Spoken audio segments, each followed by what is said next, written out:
अपनी जान कहते हैं, हम अपनी जान के दुश्मन को अपनी जान कहते हैं, मोहब्बत की इस मिट्टी को हिंदुस्तान कहते हैं। Good morning everyone, respected teacher and all my dear friends. I wish you all a very happy Independence Day. आज हम आप लोगों के बीच राष्ट्र निर्माण और देश प्रेम के उपलक्ष्य में कुछ बातें साझा करने जा रहा हूँ। कृपया गलती होने पर क्षमा करें। भैया इधर तू पहले खड़ा रह ले। आजादी का असली मतलब वो होता है जो कभी गुलामी किए हो। अपने से ये सब आजादी का असली मतलब वो होता है जिसने कभी गुलामी किए हो। अपने सीरियस रहे। हम सब भाग्यशाली है कि हमने स्वतंत्र भारत में जन्म लिया। हम सब भाग्यशाली हो कि हमने स्वतंत्र भारत में जन्म लिया। क्यों तो आजादी की लौ 1857 में ही चल चुकी थी। क्यों तो आजादी की लौ 1857 में ही चल चुके थे। स्पीकर उजाड़ दे। हमारा भारत देश अंग्रेजों से कई लंबी लड़ाइयों के बाद 15 अगस्त 1947 को आजाद हुए। आजाद होते ही हमारे भारत देश में खुशी के महान तोड़ पड़े और हमारे भारत देश के प्रत्येक नागरिक खुश था, क्योंकि उसे बहुत लंबे जद्दोजहद और हजारों लोगों की बलिदान के बाद उसे आजादी का नसीब हुआ। हजारों लोगों के बाद उसे आजादी का नसीब हुआ। हमारे भारत देश में हर साल 15 अगस्त को ही क्यों इंडिपेंडेंस डे बनाया जाता है? क्योंकि 15 अगस्त 1947 के मध्य रात 12 बजे हमारे भारत देश को आजाद किया गया था।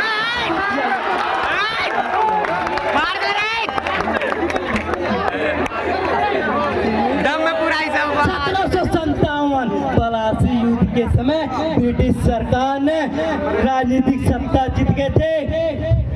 1757 के पलासी युद्ध में ब्रिटिश सरकार ने राजनीतिक सत्ता जीत गए थे। वही ये समय था जिस समय अंग्रेज भारत आए थे। यही वो समय था जिस समय अंग्रेज भारत आए थे और करीबन 200 साल तक शासन किए और करीबन 200 साल तक शासन किए। ले 1848 में लॉर्ड डलहौजी के कार्यकाल के दौरान अंग्रेजों ने अपना शासन स्थापित कर लिया। 1856 तक उन्होंने अपना मजबूत 1856 तक अंग्रेजों ने अपना मजबूत अधिकार स्थापित कर लिया और 19वीं सदी में अंदर यार अंग्रेजों के साथ कुछ ऊंचा ही हुआ। क्या हुआ? नाराज और असंतुष्ट स्थानीय सरकारों और बेरोजगारों ने एक विद्रोह कर दिया जिसे आमतौर पर हम 1857 की क्रांति के नाम से जानते हैं। 1857 की क्रांति के नाम से जानते हैं। पानी दे रे। यही वो समय था जब ईस्ट इंडियन कंपनी का अंत हो गया। यही वो समय था जब ईस्ट इंडियन कंपनी का अंत हो गया और ब्रिटिश सरकार ने कई नई नीतियों के साथ अपना शासन स्थापित कर लिया। मंगल पांडे आगल रे। आज देश लड़ जाने को नहीं कहता, आज देश मर जाने को नहीं कहता, आज देश मिट जाने को नहीं कहता, बल्कि आज देश फांसी तक जाने को नहीं कहता। बल्कि मेरे विचार से आज जो पूरी लगन, मेहनत, ईमानदारी से जो कुछ काम को करे उसी को हो सकता है सच्चा देशभक्त हो सकता है। मैं नहीं मानता हूँ कि 52 सेकेंड तक खड़े होकर जोरों शोरों के नारे लगाना और राष्ट्रगान गाना ये देशभक्त है। You're right, boss. मैं नहीं मानता हूँ कि 52 सेकेंड तक खड़े होकर जोरों शोरों के नारे लगाना और राष्ट्रगान गाना क्या ये देशभक्त है। Right? मैं नहीं मानता हूँ कि व्हाट्सएप, इंस्टा, फेसबुक के डीपीओ को 3 रंग में रंगना ये देशभक्त है। लाजवाब। तो मैं पूछना चाहूंगा कि जो बच्चा फुटपाथ पे तिरंगा लेकर बेच रहा होता तो क्या आप इसे देशभक्त बोलेंगे?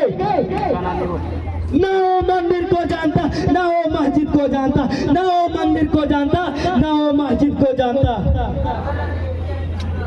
वो भोजन के निवाले हैं जनाब, वो पेट के भूखे हैं जनाब, वो केवल भोजन के निवाले को जानता, वो केवल भोजन के निवाले को जानता। ये बात में दम हो यार। मुझे चिंता नहीं स्वर्ग जाकर मोक्ष पाने के, मुझे चिंता नहीं स्वर्ग जाकर मोक्ष पाने के, बस तिरंगा हो कफन यही अरमान रखता हूँ, बस तिरंगा हो कफन यही अरमान रखता हूँ। मैं चाहता हूँ कि आज भूल मत करना बच्चा समझकर मुझे, भूल मत करना बच्चा समझकर मुझे, इस वतन के लिए हथियार उठाना भी आता है मुझे, इस वतन के लिए हथियार उठाना भी आता है मुझे।